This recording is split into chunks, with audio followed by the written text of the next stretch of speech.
This episode is brought to you by Michelob Ultra. Michelob Ultra is perfect for more than just the summer heat this year, because not only is it refreshing and crisp with only 95 calories, but Ultra is also the official beer sponsor of Team USA at the Olympic Games Paris 2024. Celebrate every point, race, and moment with Team USA and Michelob Ultra for the Olympic Games Paris 2024. Stock up on Michelob Ultra and cheer on Team USA. Enjoy responsibly. Copyright 2024 Anheuser-Busch Michelob Ultra Light Beer, St. Louis, Missouri. Selling a little or a lot? Shopify helps you do your thing, however you cha-ching. Shopify is the global commerce platform that helps you sell at every stage of your business. From the launch your own online shop stage to the first real-life store stage, all the way to the did we just hit 1 million orders stage? Shopify's there to help you grow. Shopify helps you turn browsers into buyers with the internet's best converting checkout. 36% better on average compared to the other leading commerce platforms. Because businesses that grow, grow with Shopify. Get a $1 per month trial period at shopify.com/promo. Shopify.com/promo.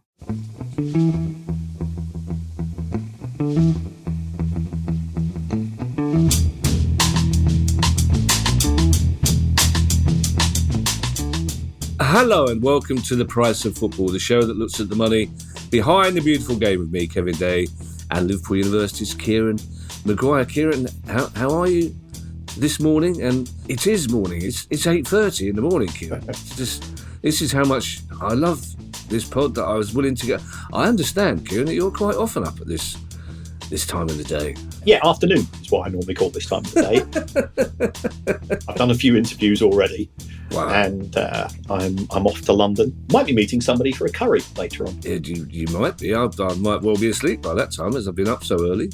I feel like I'm taking part in some kind of wildlife documentary, and suddenly I'm part of the wildlife. I've been commentating on the natural habitat of the Maguire's Maguire, and now here I am. Even the cat was like, I'm fine, I'll be up in a minute, don't worry. It's Newsday, Kieran, and we do have some big news stories, and some of them were anticipated, oddly enough, in our last questions pod. By bizarre coincidence, we had quite a lot of questions that we'll be fleshing out fully because the questions are in the news today. And the first one, I think we referred to this as an existential angst that a lot of football fans have around the world about Saudi Arabia and their plans for world domination, Kieran. Like Saudi Arabia are building a giant volcano-shaped island under the ocean to launch missiles at European football. But they've just put some flesh on the bones of the 2034 World Cup. Where they're going to get the money from, Kieran, I don't know, but these seem quite ambitious plans. Well, Uncle Terry did have a phone call from a withheld number the other day, so it could be that they want to borrow from sources close to Uncle Terry. I could just see him popping on a flight to Riyadh with his little book. And, I don't think even Saudi Arabia can afford his interest, can they? I suspect not. Yeah, so Saudi Arabia has submitted the plans, which is effectively it's going to be a coronation by FIFA in terms of the granting of the 2034 World Cup. It was a cynic would say that it's a stitch up, but we're not a cynical show, so therefore we won't say that. But it is quite spectacular. There's going to be 11 new stadiums as far as the 2034 World Cup is concerned. Now, given that we already have the Saudi Pro League in existence, that is indicative of the level of investment. The final is going to be held in Riyadh, which I don't think is going to surprise anybody, in a 92,000 capacity stadium. Remember, it will be a 48-team competition, so there's a lot of matches to fit in. One of the stadiums is going to be effectively in a city which at present does not exist. And this is going to be in a place called Neom. It's going to be 350 metres above sea level, and it's literally going to be a city built up from the bottom. You will have lifts which will take you from the bottom up the 350 metres to where the people are going to be living. It's going to be a spectacular architectural creation. Of those 11 stadiums, 8 are going to be built in Riyadh. Wow. Riyadh already has stadiums, so it does seem that it's going to be the most expensive World Cup of all time, and we thought that they wouldn't be surpassed after what we saw as far as Qatar in 2022 was concerned. And I can only therefore presume that for environmental reasons, in terms of player welfare, we would be looking at a Winter World Cup. And given that it's going to be 48 teams, it's going to be longer than the World Cup that we saw in Qatar. So there will be knock-on effects as far as European clubs are concerned. But yeah, there's a very good case for saying, why should the European calendar dictate what happens in the rest of world football? So very expensive. FIFA are saying all the boxes are being ticked as far as they're concerned, and all the boxes which are not being ticked are just being brushed under the carpet. Well, the trouble is that one of those boxes not being ticked, Kieran, is saving the planet.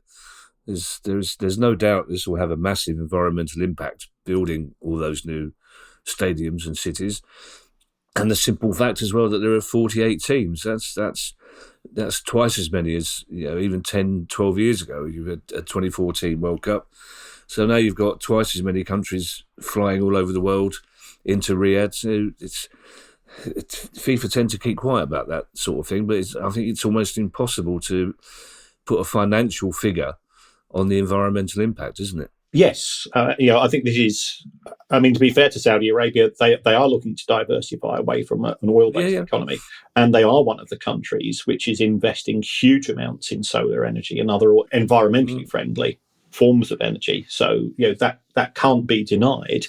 But if we're going to say it's wrong to do it in Riyadh, then is it any worse than holding it in the United States and having lots of people and the countries themselves who are participating in the tournament flying from Canada to the East Coast to the West Coast of the United States down to Mexico and so on?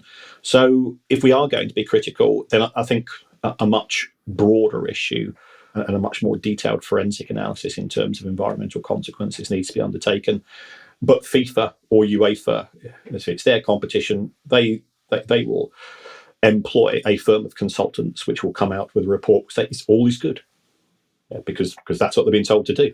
Yeah, of course they will. I mean, there's a massive environmental impact on any tournament, whether it's the Olympics or the World Cup, and you're absolutely right to say that the World Cup should be shared around the world. It's it should do exactly what it says on the tin, but there are many countries, Kieran, football tournament-wise, where the stadia are always there. They're there already. If you hold a tournament in Germany, you're not having to build 11 new stadiums, are you? So wherever you're holding the tournament, if you're building that much new stuff, A, you wonder whether the tournament should be there anyway, because it's clearly not a football country, and B, that's a massive environmental impact. Yes, yeah. And if we take a look at what's happened in Qatari domestic football, that doesn't get a lot of coverage, does it? In 2024. So all of the claims prior to the tournament that there would be legacy benefits, as is the case with practically any global sporting event, at the design stage, you will get architects, you will get management consultants, you get accountants producing glossy brochures to say, this is the cost, which is always understated. These are the revenues, which tend to be overstated. And whilst it looks like it's going to be fairly costly, you've only got to look at the benefits after the tournament took place. And as we have seen in London following the Olympics in 2012, you as a London ratepayer, you're still getting the benefits of that in terms of what you're paying in your rates, because you're having to subsidise the stadium, which has been financially a disaster. That's true. Having said that, the 2 weeks of the London Olympics were two of the happiest weeks of my life. So those intangible benefits that a tournament like a World Cup or an Olympics brings to a country are also very important. Now, Kieran, we've spoken a lot on the pod about Stoke City's owners, and most of it is about their frustration at being rich enough to buy the Premier League, but being constrained by financial fair play rules. But there's a strange story about that very ownership, isn't it, Kieran? That's right. So what we have seen as far as the football club is concerned, the football club is owned by a company called Stoke City Holdings, and Stoke City Holdings is owned by Bet365, and Bet365 is owned by the Coates family. Now, the Coates family are Stoke through and through. They are dedicated fans. Peter Coates has been, connected to the club all his life, massive fan, and the next generation are Stokies as well, and that's great. Local owners, local clubs, that bond, which we'll probably bring up in another story or two a bit later on in the show, is great. But what we are now seeing is that Stoke City Holdings is being sold to somebody else, and that somebody else is called John Coates. John Coates happens to be part of the board of Bet365, part of the Coates family, and we'll have to wait to see the numbers involved. Under the EFL rules, Stoke City sold the stadium to Bet365, I think it was in 2021, just before the rules were changed. In terms of the sales of stadium. So it used to be that you could include the profits in your PSR calculations. That was stopped, but Stoke managed to get the deal across just in time. I don't see that there's going to be any PSR benefits here. So in terms of what are the motivations in Bet365, who are a spectacularly successful organisation, very profitable, why do they feel the need to sell the stadium? It's a strange one. I mean, the one thing that does come to mind from my point of view is that perhaps Bet365 themselves are looking for a partial sale. And if they're going into international markets to say, look, we're the most successful online betting company in the UK and possibly the world, it might put off some investors who say, we like to look at your numbers, but at Stoke City, you're putting in £500,000 a week. Why should we? We're not interested in Stoke City. We don't really want to be part of that. So it's good that it's being kept within the Coates family, in my view. John Coates has enough money and wealth coming from Bet365 to be able to underwrite the current level of losses with ease. The motivation for the sale, I think, is actually driven by Bet365 being so successful that other parties perhaps want a slice of that particular pie, but Stoke City doesn't really fit in with the portfolio of investments. Two things, Kieran. I did wonder when I first saw this story whether, we know that a clampdown is coming on the visibility of gambling in football, shirt sponsorship, etc. I did wonder whether this had something to do with the fact that the Bet365 brand wouldn't be able to have such high visibility around the stadium in years to come. But also I wonder, is this standard practice in business that you have a nominal change in ownership for reasons that seem unclear to the rest of us? Yes, switching assets around is quite common. It's part of succession planning. It's part of a broader strategy for a business. If you take a look at the way that Mike Ashley runs his operations, he's got them all set up in separate companies, even down effectively to every single branch of Sports Direct is a different company. So it allows you to sell off bundles of assets in a cleaner manner. I don't think the Coates family want to end their relationship with the football club because they love the football club. Yeah. And they go every match, and that's great. With regards to the football shirts issue, it's a Premier League issue only. So we're not going to see that in the EFL. Right. It only affects front of shirt, so therefore the Bet365 stadium, and what's going to happen in terms of the naming rights for the stadium, given that the stadium's being sold as well, whether that will be a change, I'm not so certain. I would imagine Bet365 would like to continue that relationship. And whilst the Premier League from 2026, 2027 is going to ban front of shirt deals, back of shirt deals, sleeves deals, short deals, sock deals, you name it, shin pad deals, they could still be sponsored by gambling companies. So what we're seeing from the Premier League is lip service to reducing its relationship with the gambling industry. To mix a metaphor, Kieran, what you're very kindly saying to me is that in my attempt to be clever about the reasons for this ownership switch, I jumped to conclusions and I grasped the wrong end of the stick. As Ali always says, if you show me a stick, I'll instinctively get hold of the wrong end of it.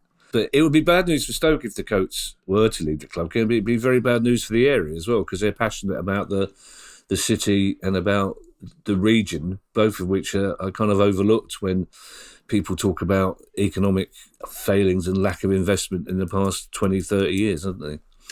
Yeah, I mean, they've done fantastically well. When I used to work in the insolvency industry, I did very sadly end up running a potteries company. And the staff there were A, brilliant. They were warm, they were friendly, they were funny. B, they introduced me to the oat cake, and for that I'm eternally grateful. And C, they were ridiculously highly skilled, because in those days, and part of the reason for the decline in the potteries industry is that it's moved from being a manually skilled, highly skilled industry into one which has become automated, and that can be outsourced elsewhere. But the quality of the work and the craftsmanship that you would see, walking around the factory, chatting to people, was just staggering. You see, you don't just learn about football finance on this Football Finance pod, do you, Kieran? You learn about all sorts of things, which, again, is probably another reason why we've never had that BAFTA. You mentioned DFL rulings earlier, Kieran, and there's some real confusion about the EFL and West Brom at the moment. Are they in trouble or are they not in trouble? It's very much it depends. What has happened is that if you go to the EFL website, which I do on a regular basis, one of the pages is a list of clubs which are currently being sanctioned. And the great news is, and I think this is reflective of two things. A, the industry is in a slightly better position than it was a few years ago. And B, and we're not saying this because he's come on the show, but the quality of leadership which has been shown by Trevor Birch and his team has improved the broader picture of the EFL. But a story did come out in the papers a few days ago that West Brom were on some form of supervision. So I contacted an executive at a club and said, "What's the score? What goes on here?"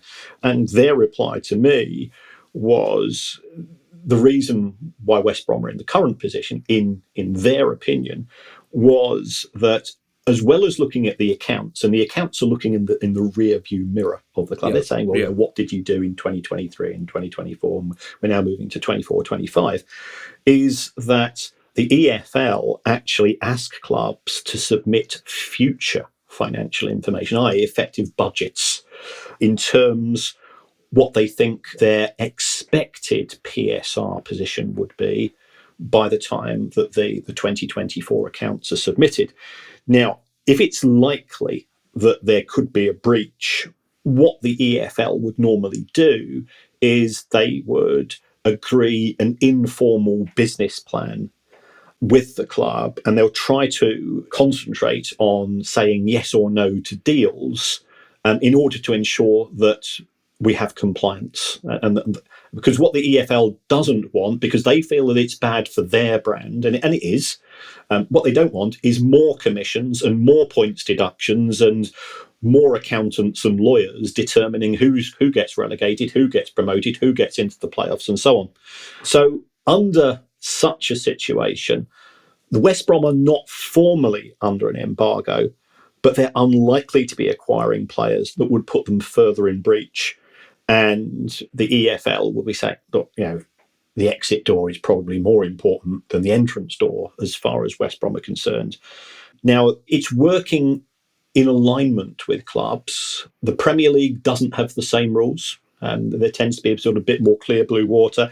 But I think the view taken by the EFL, and when I spoke to this club executive, he said, the EFL's attitude since Sean Harvey is gone is very much changed, and it is now, we are partners rather than we are inspectors. And he says, that's a step forwards.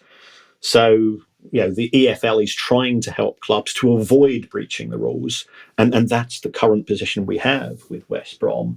So they're not saying that you can't sign a player, but they are saying if you do sign such a player, then this is what we think will be the implications. They've certainly boosted the number of staff that they have who are working in their financial compliance department. And in my view, that's a really positive step. No, I don't want money leaking out into accountants' pockets rather than being spent by individual clubs. But if it prevents clubs from a breach of PSR, and if it reduces the chances of clubs going into administration, then that's, in my view, something to be welcomed. I agree, Kieran, but it's not normally me that gets to say this, Kieran. We're not cynical on this pod, but if we were cynical on this pod, Kieran, if I were running a football club and the EFL said to me, "Everything all right? 2 years' time? You think the PSR situation will be okay?" My answer will be, "Yep." Just in the same way that when HMRC say to me, "Will you definitely be able to pay this in January?" Bearing in mind that, to our knowledge, you've lost 7 grandparents already in the last 20 years who are leaving you money. And I go, yep, 100% definitely will be paid in January, because they can't see that your fingers are crossed behind your back. But surely that's what there are very few clubs that are openly going to say, look, no, I think we're heading into problems here. We need your help, aren't they? The majority of people are honest. Yeah. The majority of the people don't want to put themselves in a position where they could face a potential charge.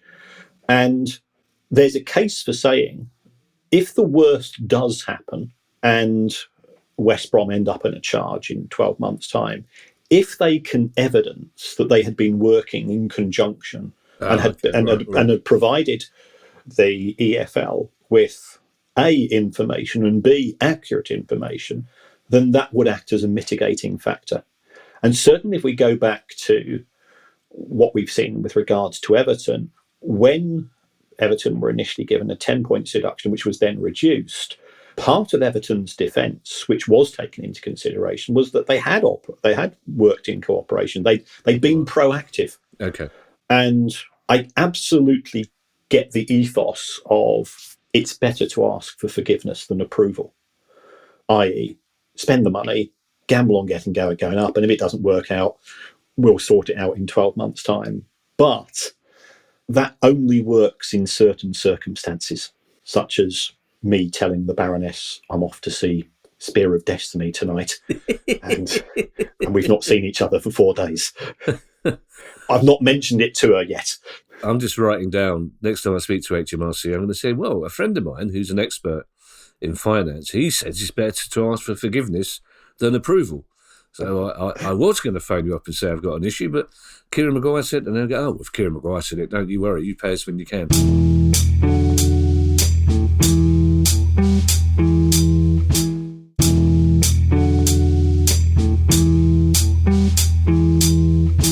This next story, Kieran, you're not a fan of Chelsea at the moment, and I'm a massive fan of Conor Gallagher, so neither of us are happy about this. Yes, I mean, there's been a lot of talk, and I know that the Chelsea manager seems to be blaming the Premier League for PSR rules, even though they were voted on by club owners and brought in by club owners.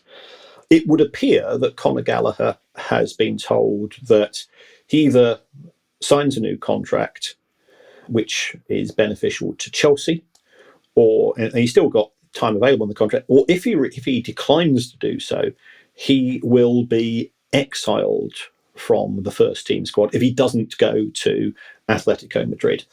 And people will say, well, surely we've always prided ourselves on not being a football show, and why are we bringing effectively football transfer talk into the equation? It's because it is actually all driven by PSR. And it goes back to the issue, which has become very much flavour of the month as far as recent times are concerned. Conor Gallagher is not a football player. Conor Gallagher is a commodity as far as Chelsea Football Club are concerned. He is a commodity which costs them nothing. So therefore, if they sell him, it will be pure profit. Whereas they sell Romelu Lukaku, they'll make a loss, or they'll probably break even on the deal. By threatening to exile him from the first team squad if he doesn't sign for Atletico Madrid, I can understand why players do choose to move on. And it shows the myth, it shows the lie that you should be loyal to your club because the club isn't loyal to players. If the club's not loyal to the employees, and let's face it, clubs aren't loyal to fans. We've seen this at Spurs, we've seen this at West Ham with the way that they're treating their seniors. We'll be seeing this with regards to the Manchester clubs in a story very, very shortly, and so on. So I think it's an appalling way to to treat somebody. To treat an employee, to say we're not going to allow you to effectively to conduct yourself. If ITV said to one of Ant and Dec, let's say one of them only wanted to sign a 1-year contract and the other one wanted to sign a 3-year contract, you're going to have to be the T-boy for the next series. That's an insult to the professionalism and the skills and also the joy that Conor Gallagher brings to Chelsea fans. I make no bones. I loathe the Chelsea owners. But that's not separate from the football club. There's many good people at the football club and there's many fantastic things that the football club has done. But it does show that you're just a product, you're just a commodity, you are a nothing apart from a potential profit as far as the club owners are concerned. One of Ant and Dec, Kieran, would only be too happy to sign a 1-year contract because one of Ant and Dec would much rather have his feet up in a Caribbean island than be doing a quiz on a Saturday evening on ITV. Trust me, they're both lovely lads, mind you. One of them takes it more seriously than the other. When it comes to Conor Gallagher, though, Kieran, you're talking about a kid who's been at the club since he was 7, 8, who loves the club, who, when he was on loan at Palace, the first thing he did was check Chelsea results when he came off the pitch. And they're saying you have to go to Atletico Madrid. There are some people who don't naturally want to go abroad. Some people who are very happy in their own environment. It might be that Conor Gallagher is one of those people. So they're not taking into account the human being here. That's what's most disappointing. Well, it's not disappointing because you expect this behaviour from Premier League clubs, unfortunately, but he seems like a really decent lad. He's a joy to watch when he plays football. He's like a youngster who doesn't want to come in at night. And you don't treat people like that, especially when if you've got any sense, somebody at the club should be saying to the owners, look, fans love this lad. He's one of them. He represents them on the pitch. Treat him with a bit more respect. Treat all your employees with a bit more respect. If you are a Spurs fan, listen to this, Kieran. It seems that you'll probably be able to see Beyonce more often at Spurs next season than you'll be able to see Spurs. Yes, this is a decision. It's an application which has been made by Spurs. They were limited to 16 major non-football events at the stadium in a calendar year. They put in to increase that to 30, and that's been approved by Haringey Council. I'm not sure that all the neighbours will be overjoyed about it, but I can assure you plenty will, because when I've been to Spurs Stadium, I know that quite a few local residents are very enterprising, and they rent out their front garden to traders who can now sell food, merchandise, mementos of whatever's taking place. So it does cut both ways. I think this is further vindication of the vision of Daniel Levy to create a stadium which was multi-use, multi-function, multi-sport, because one of the criticisms that we've levelled at the football industry is that it's open 25 days a year. And you've got your costs of 365 days a year. So making it more flexible in terms of the ability to generate revenues does make more sense. It's good news for local traders. Is there a downside? Yeah, there is a downside. If you've got a young family and you're trying to get them to bed at night and there's 60,000 people coming out from 25 to 30 days of football and 25 to 30 days of non-football, that's effectively now more than once a week. So it does have implications, but it looks as if the council has taken a broader view and believes that the pluses are greater than the minuses. From Spurs' commercial income point of view, since leaving the old White Hart Lane, commercial income has tripled from £70 million to over 220, and this is only going to cause that to increase further and further. So it's great news from a financial perspective through the lens with which we look at these decisions. For those of our listeners who don't know the Tottenham Hotspur Stadium, Kieran, and the temptation still to call it White Hart Lane is almost irresistible, but it's an amazing stadium. It's a space-age stadium, but it's been plonked down into an area of London that, let's put it this way, Kieran, is not as glamorous or as wealthy as other areas of London. So all those massive long high street, those shopkeepers are going to be delighted, I would have thought, with this decision. Those people who can make an extra few bob by selling scarves or rosettes or Taylor Swift badges are going to be delighted as well, Kieran, aren't they? Yes, there is always a zero-sum game. So, Tottenham's game is somebody else's losses, but I agree with you entirely. I wouldn't say it's an area of deep social deprivation, but it's not a wealthy part of London. It's very vibrant and it's good fun.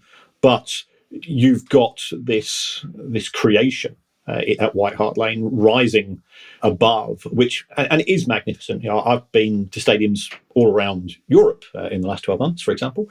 I thought we'd cram that in. And Spurs, in my reckoning, is the best stadium in Europe. Now, I suspect if I get a chance to go to Real Madrid's new stadium, I might change that view, but it will still be in the top 2 or 3. And it is visionary, and it is very much 21st century. I'd be interested to see, Kieran, whether Real Madrid have got one of those magic machines that fills a pint glass from the bottom. It's incredible. Yes. And still haven't worked out at the Tottenham Stadium why they've got 3 types of sniffer dog. I mean, one is for drugs and one is for bomb. What the third one is? I don't think even the copper had the sniffer dog now. I think possibly that sniffer dog had blagged his way in. I don't know. Man City, Kieran, have been a bit naughty, but as we are going to discover in a couple of stories' time, it's not the worst Man City story of the week. Yes. So Manchester City have been fined just over £2 million for delaying kickoffs. Now, they are serial offenders with regards to this, and it tends to be kickoffs as far as the second half is concerned. And the reason why they've been fined is that the Premier League very much prides itself on having a close relationship with its broadcast partners. And those broadcast partners have got deadlines. And therefore, if Pep Guardiola wants to give an extra long team talk at halftime, and we are talking, I think it's 10 or 20 occasions that it's occurred, most frequently, I think, against Palace or Brighton. So I don't know whether that's a vindication of the wacky strategies of former and current managers. But I think it's been no more than 2 minutes, but the rules are rules. And the fact that this does appear to be a strategy by the club, I think the longest delay was when Manchester City were playing West Ham, when Manchester City it was the final game of the season, Manchester City needed to win. And there's very much a case for saying that it's a bit of gamesmanship by the club, because if you delay a kickoff by 2.5 minutes, that would allow you to know, presumably, when your rivals' matches have finished a little bit in advance. And so I think with regards to this, fair play to the Premier League. And it's also not fair on Sky and TNT and international broadcasters, because they allocate a certain amount of time to adverts at halftime and full time, and they've got follow-up shows, and this isn't allowing them to do their job. Let's plunge straight into the other Man City story, Kieran, which also involves Manchester United. I think distasteful is the kindest word I can come up with for this one, Kieran. Yes. All I can say is boo to City on this. I was contacted by a City fan, we will call him the secret citizen, who is also a wheelchair user. And this particular fan, I've known this particular fan for 45 years. So yeah, we go back a long way. And we always get on, we always have a bit of a laugh. And he sent me something from the club to say, historically, you've been given free parking at the Etihad. And from this season, we're going to charge you £228. Now, the Manchester City Disabled Supporters Association, they have kicked off about this. And Manchester City, what they've said is, well, we'll halve it this season, but it'll be £228 from 25-26. And then the justification, this is the bit which really ground my gears, the justification for making wheelchair users, other disabled fans, blind fans, whoever it's going to be, who don't have the benefits that we have in terms of being able to easily access home matches. It was, well, when it was free, some fans would book a ticket and they wouldn't turn up. So therefore, we're going to charge you a lot of money. Well, surely there's a solution to that. You either operate a yellow and red card system, that if you abuse the system, you lose the rights, or you charge them a nominal £10 or £20 for a match, and if you turn up, you get your money back. That's what happens at restaurants these days. If you book a restaurant, they say, well, because we have this new culture in society of so many no shows. And I know, as you know, I work in Canary Wharf in the summer, and there are people there that I know who I can only describe them using naughty words, that they on a Friday or Saturday night will book 5 or 6 different restaurants, and then decide on the night which one they're going to go to. Completely disregarding the impact that has on the restaurant itself. So we've seen this from other parts of the hospitality sector, the entertainment sector. If you don't turn up, you lose that £20 deposit that you paid. So you don't have to go and charge people for this. So I think it's a poor show from City. And if they then start using PSR as an excuse, I think that's absolutely pathetic. So having been sent that by the secret citizen, I did have a copy of the correspondence between Manchester City Disabled Supporters Association and the club. Other clubs, including fans of other clubs, piled in. That's what happens on social media. And then I was contacted by a Manchester United fan who's disabled, and they said, look, we're not in a position to call anybody out on this because historically we've had to pay, and Offshore Gym has decided to put up the price of a disabled season ticket for the parking area from £260 to £336, so a 20% increase. And when I last checked, inflation was just down to 2%. So here we've got a multi-billionaire just squeezing the pips and trying to make money. And again, the reaction of fans I do find intriguing. I mean, to be fair, the vast majority of Manchester City fans on social media says this is a poor show by the club. We've always prided ourselves being a local club, being an inclusive club, and the optics look really bad. And yet there's a minority of people who will come down with well, it's a business, not a charity. And you go, Jesus Christ, have you lost all sense of humanity? So, and also, some disabled fans are wealthy. Yes, they are. Just because you're disabled still means that you've got huge amount to offer. So I got pretty stroppy about that, but I think it reflects poorly on both clubs. I did check, because people say, what about your club? Did check on Brighton. I think they charge £115, which in my view, £115 too many.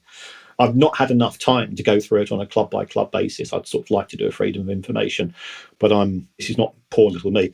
I've got about 12 jobs at present, and I can't physically find the time to do it. Let's not worry about the views of that minority for the moment, Kieran, because as we've seen recently, the vast majority of people in this country are wonderful, but some of them are twats. So, we just have to deal with that, don't you? There are two things here, Kieran.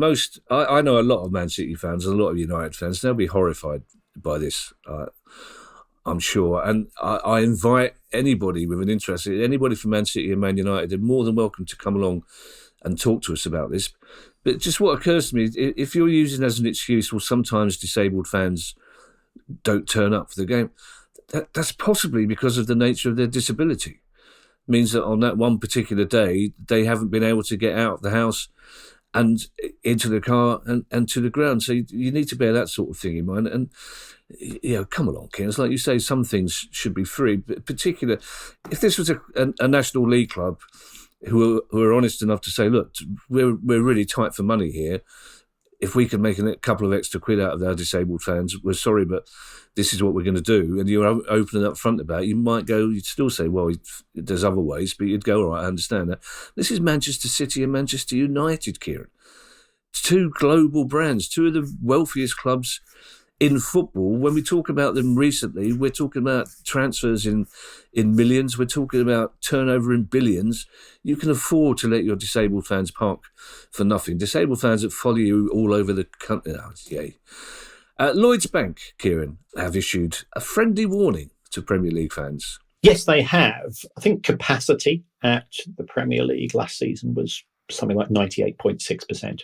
Absolutely brilliant.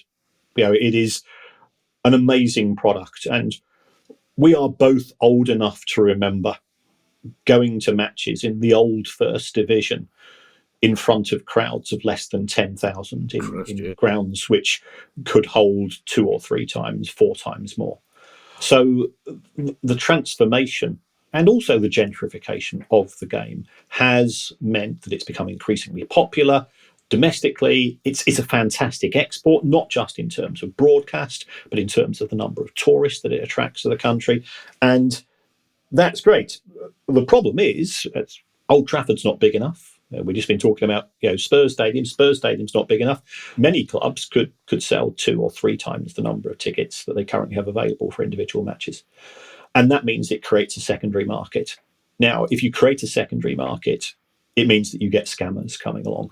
And if you use Facebook, if you see tweets and people offering you tickets using those mediums, my advice is do not click on the link, because 99% chance you're going to lose your money. And it's become very, very common in other forms of entertainment.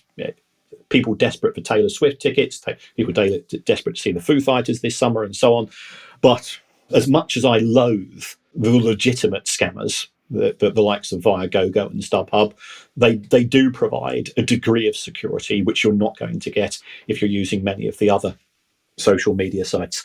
So it does apply to football. I think Lloyds Bank have done research, and we are talking millions of pounds are being fraudulently stolen by people who want to see football.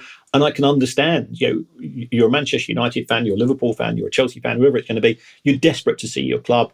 It's very, very difficult to get hold of a ticket, even if you're part of the membership scheme, because they are so oversubscribed. But the advice would be, please, please, please, don't use social media sites which are not linked to the club or not given some form of legitimacy as being a proper trading site to make these purchases. When Palace played at Fulham, was that our last away game? Certainly at the very end of last season, there was an actual bloke, ticket tout, outside Craven Cottage. I could have hugged him. I was just like, I can own it. But I got talking to him. He's just saying how the internet's done for the traditional tout, Kieran. It's just, so no one's got a ticket. In the old days, he said people would say, my mate's not turning up. What will you give me for this? And no one's got a ticket made of cardboard anymore, or very few people have. Yeah, and that is a disappointment. And it also has to be said that clubs themselves are pretty hopeless in terms of the technology they use. Yep. Life gets in the way of football. And we've often said that football is the most important of the unimportant things in life. Well, due to personal circumstances, there's been occasions in the last couple of years where myself and the Baroness would say, we need to do something else. There's something more important in our life than going to a football match today.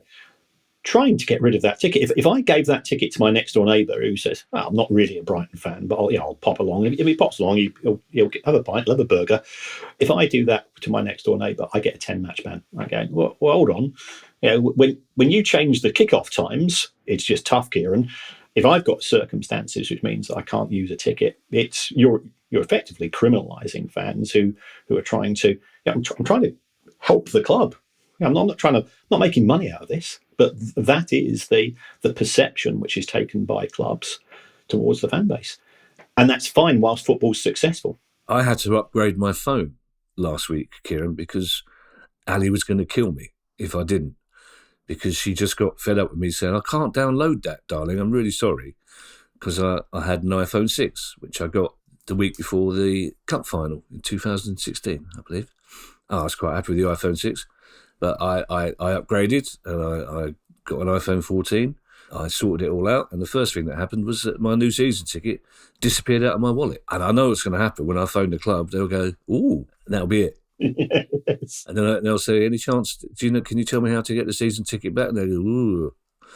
Because they're just not, even though they're all young, they say, we're embracing modernity all over the place. But I know I sound like a mad old man when I say to these kids, if I just had a cardboard ticket, none of this would happen. Yes. It's just because you see, it's why it takes so long to get into service now, because you've got all these middle-aged blokes going, hang on a second, trying to hold their phone up to a non-existent signal and then go, and then the steward goes, Summer, you've got a ticket for Palace Stoke in 1973 here on your phone. I don't know how you've done that, mate.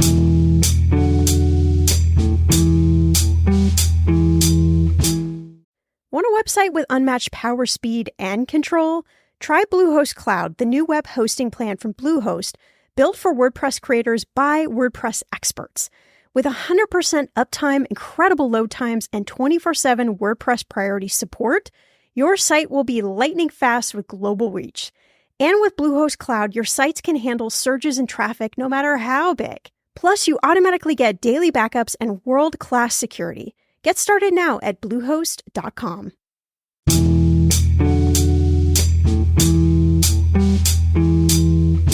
We discussed with some certainty, Kieran, the club that will be taking Bordeaux's place in League Two following their bankruptcy, and that's now been 100% confirmed. That's right. And the only reason why we're actually running this story is it gives me an opportunity to say the word toi correctly.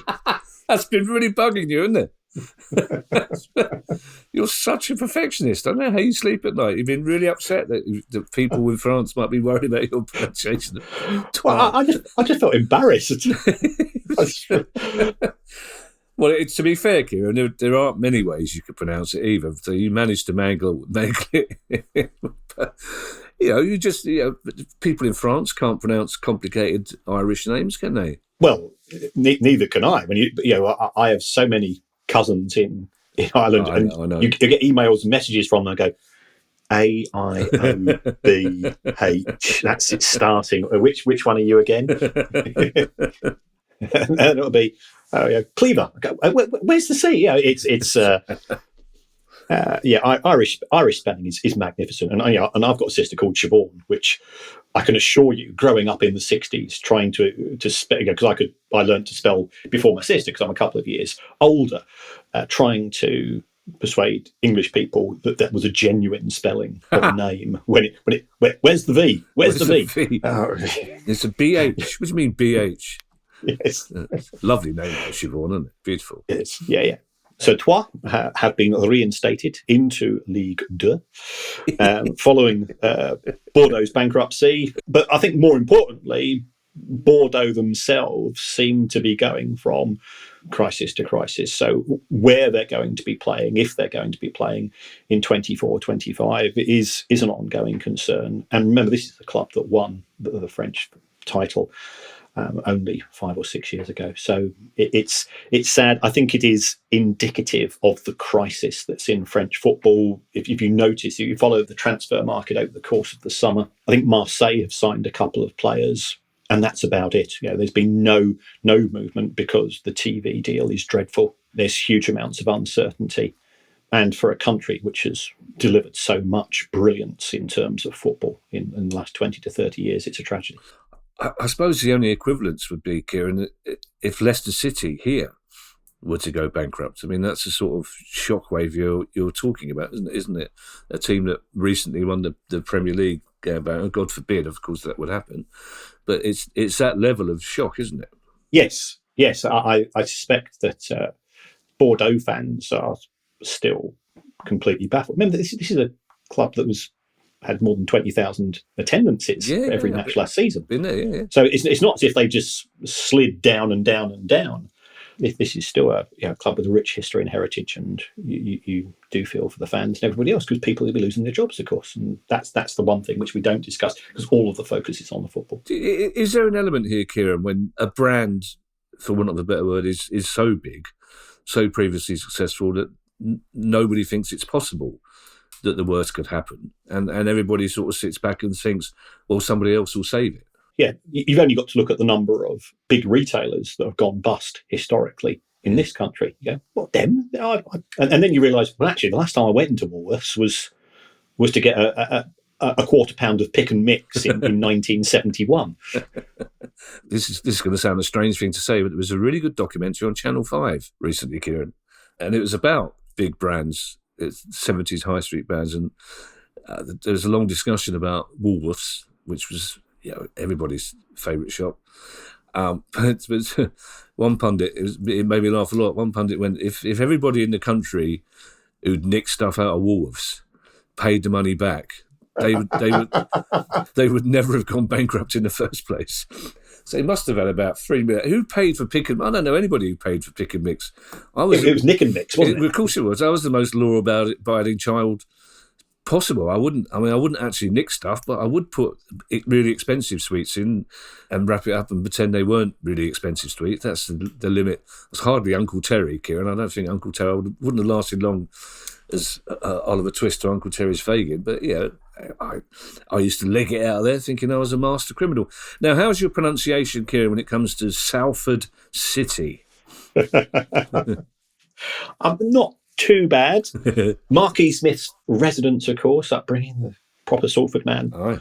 So, yeah, there has been change. Salford City have lost a lot of money on a year-by-year basis.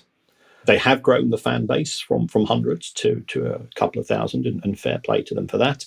They have moved up the divisions. And all of the focus has been on the class of 92. So, as I understand it, historically, Nicky Butt, Gary Neville, the two Neville brothers, Ryan Giggs and David Beckham each owned 10% of the club, and the other 40% was owned by a guy called Peter Lim. And if you take a look at Salford's accounts, Salford were losing money every year, and somebody was lending the club an awful lot of money to survive, which is par for the course as far as owners are concerned. I like Gary Neville, but senior sources say he's not normally the first guy to buy around. So I suspect he was not him who was lending Salford City Football Club all of the money to survive. It was likely to have been Peter Lim. But what we have seen over the course of the last week is that Gary Neville has now bought out Peter Lim, so he is the biggest shareholder as far as the club is concerned. I think Nicky Butt is running the club. Gary Neville used to do that, but Gary has a very broad portfolio of business interests, and I think he feels he can give the appropriate amount of time to the project. So where the club goes from here in terms of development, and also in terms of the losses, we will have to wait to see. There's no doubt that those footballers have been highly successful. They've been well remunerated during their careers. But when you do talk to footballers, including ex-Premier League footballers, the impact of retirement in terms of their finances. One of them said to me, I get used to a certain level of expenditure, which I didn't even realise how much it was until all of a sudden that pay packet, which was 100 grand a month net, is now effectively close to zero. And I'm still paying for school fees. I'm still got a mortgage. We've still got a second or a third house in various glamorous locations, and those need upkeep and so on. And the money which you thought was going to last you forever goes. So I don't think the players will necessarily have huge amounts of money, with the exception of perhaps David Beckham, because he's been fantastically successful in his post-playing career as an advertiser's delight. And Gary Neville himself has been very successful, there's no doubt about that. But whether the club can afford to lose the same level of money that it has done historically and have somebody like Peter Lim effectively write that off, we'll have to wait and see. So it could be challenging times. I think Gary is still very keen on pushing up Salford, up the divisions, but every league is tough. And with Chesterfield being promoted from the National League this season, I anticipate them having a good season. It looks like to me, again, we don't talk about football, it looks to me like quite a weak League Two, but it's still tough to get out of. See, that notion of Gary Neville pushing up the divisions is interesting, Kieran, because they're almost an object lesson in how money can't buy you everything. Because I think 5 years ago, people were talking about Salford being in the Championship by now, and we know our good friend Andy at Accrington was one of many people accusing Salford of buying their way out of the National League, buying their way out of League Two. And they may well have a lot more money than many clubs at that level, but they haven't been able to buy their way out, have they? They're still trying to get out of League Two. Yes, yeah. And when I did the analysis of clubs for 22-23, what was very noticeable was that clubs in League One and League Two, many of whom, in terms of their finances, had been breaking even or had been incurring small losses. Again, if you talk to the likes of Andy, he says, I've been successful in my own business. I'm willing to subsidise the club, 250 grand a year or something like that. Well, average losses in both League One and League Two have shot up. I think the average losses in League One last season was something like £6 million a year. So it's quite scary. looking at the numbers, partly due to the ambitious new owners who want to put their money where their mouth is, and that creates an arms race in terms of wages, in terms of transfer fees and so on. But only 3 clubs can get promoted. Now, a final story, Kieran. When I was in Edinburgh last week, as I mentioned, I met a fan of the pod and a football fan who gave me a dark warning that a smaller Scottish club was in dire trouble and that we would be talking about them within days. But it wasn't Hamilton Academical. Well, that's a shame, because if he had said that, he would have been 100% accurate. Yeah. Yes, it looks as if there have been payroll issues. We're recording this on the 7th of August, so I don't know whether they've been resolved. But rumours started to circulate, and I'm very fortunate that there's a few Scottish football fans who contact me on a regular basis with these type of issues, which are always, sadly, they're not necessarily good, but they are to do with the finances of Scottish football. It looks as though there's been a problem at Accies in terms of not meeting the club's obligations to pay wages on time. As a result of that, there's been a threat of a walkout of players and coaches, effectively a downing of tools. Remember, the Scottish football season has started. And for a club that I always used to look out for, simply because I liked the name, being an academic myself, it's a shame. But I think it does show that football continues to be a precarious business, and that the summer months, when nothing is happening in football, according to the common narrative, is a problem for football, because if nothing's happening, it means that no money's coming in. And for those clubs which are heavily reliant upon match day income, this means that meeting the payroll for June and July are probably 2 of the biggest challenges that the club faces. Yeah, we're interviewing Neil Doncaster, the head honcho of Scottish football, on Friday. And obviously this is something we'll mention to him, although history tells us he's reluctant to talk about individual clubs' issues, understandably.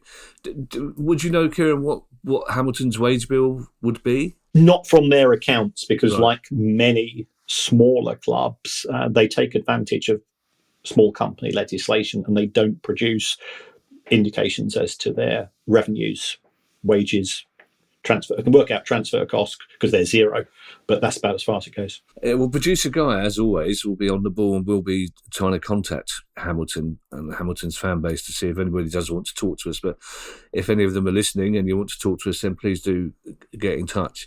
Thank you to everyone who's donated to the pod via our Patreon page. If you'd like to make a small monthly contribution to the pod as well, that'd be very kind of you. And it will get you access to our chat community and our regular quizzes. And you can do all that by going to patreon.com/priceoffootball. If you have a question you'd like answered on our regular Tuesday questions pod, then email us at questions@priceoffootball.com. Don't forget you can follow us on Twitter X, and you can find us on YouTube. That's one benefit of having a new phone, Kieran, so I can now like things on X, which the old one stopped allowing me to do that. So I had to send a little heart, and I think people were starting to get suspicious. People would tweet about really bad news, and I would send a little heart back, and again, this bloke doesn't care. And if you'd like to buy our book, you can find details on our website.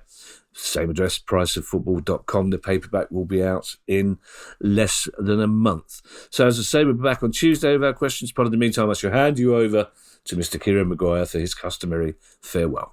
Well, thank you as always to everybody who supports the show through a variety of means, and to all the Patreons. We'll be giving you perhaps some advance news with regards to some Price of Football live shortly. So keep your diaries free. Not that free, to be fair. No, you keep your diary free, Kieran. That's it's your diary that's the issue for all of us. I do apologise. Yes. So for people saying you've not done any live shows, it's all down to me. I'm not whining, but I am working 8 days a week. Yeah, 13 months a year at present. And also, I think the Baroness got the hump when you suggested doing a live show in Swindon on Boxing Day morning, because that was the only time you were available. There's a variety of ways that you can support the show, and one of those is to give us a review. If you use your app, if you use your iPhone 14, for example, to review the show using Spotify or Deezer, I'm trying to be down with the kids there, or Apple Podcasts, then that helps us. It helps us in the charts. It helps us when guests see that there is still traffic as far as the show and reviews are concerned. It doesn't matter what you say. You could even say you would rather have the show presented by Gary Neville and also Professor Pat Pending from Wacky Races. I love Wacky Races. Oh, it's brilliant. Why has nobody made a live version of Wacky Races? That was brilliant. Also, what's Deezer? Deezer? Yeah, it's some sort of hip streaming site for music and podcasts. Oh, right. I believe. I'm gonna for the cool kids. For the cool kids, Kevin. I'm gonna FaceTime Ed today just to see the look on his eyes when I say, "Oh yeah, just listening to that, Deezer." Because he was saying that was so last month, Dad. Bye, everybody. Bye. The price of football.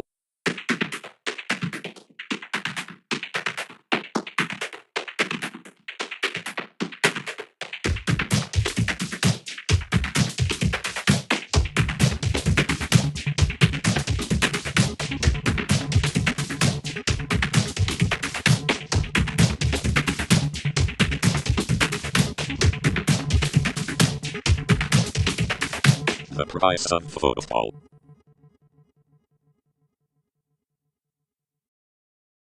Welcome to another round of Boardroom or Miro Board. Today we talk retrospectives with Agile coach Maria. Let's go. First question. You spent 2 hours in a team retro, but the only input you've heard is Dave's. Boardroom or Miro Board? Boardroom. In Miro, Dave can't hog the space because everyone can add thoughts anonymously, online at the same time. Correct. Next, you need the team to act on feedback fast. So you turn all those retro notes into Jira tasks. Miro all the way. And I can assign those tasks to teammates. You're nailing this. Now, you see hundreds of sticky notes from the retro. A real mess. But you organize them into 5 themes in just seconds. Miro, I basically get back an entire hour when I use its AI tools for clustering. And she's done it. For a limited time, visit Miro.com/retro now for a free business plan trial to unlock advanced retro tools like private mode, voting, and two-way Jira syncing. That's Miro.com/retro now.